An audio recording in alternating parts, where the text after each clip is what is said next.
Pashkët 2025, një festë e ringjalljes, dashurisë dhe besimit.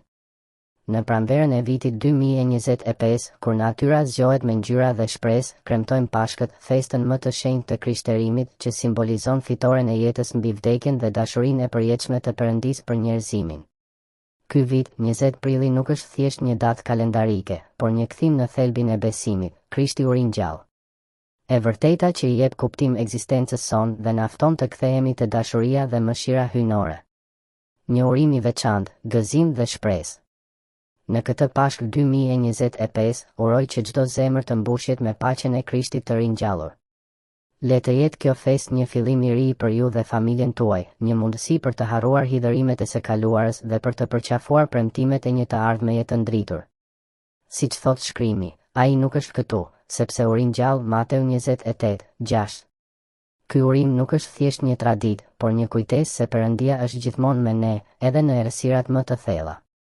Dashuria, thelbi i ringjalljes. Pashkët nuk është vetëm një ngjarje historike, por një manifestim i dashurisë së pafund. Krishti vdiq në kryq për të shlyer mëkatet tona dhe u ngjall për të na dhënë jetë të përjetshme. Kjo dashuri hyjnore na mëson të duam pa kushte, të falim pa heshtje dhe të shërbejmë pa kërkuar asgjë në këmbim. Në një botë të ndarë nga konfliktet dhe egoizmi, Pashkët 2025 na kujton fuqinë transformuese të dashurisë së Krishtit.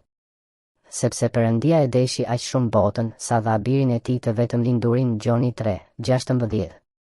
Shtysa për të përqafuar Krishtin dhe besimin. Pashkët është koha për të zgjedhur përsëri besimin, jo si një ritual, por si një mënyrë jetese.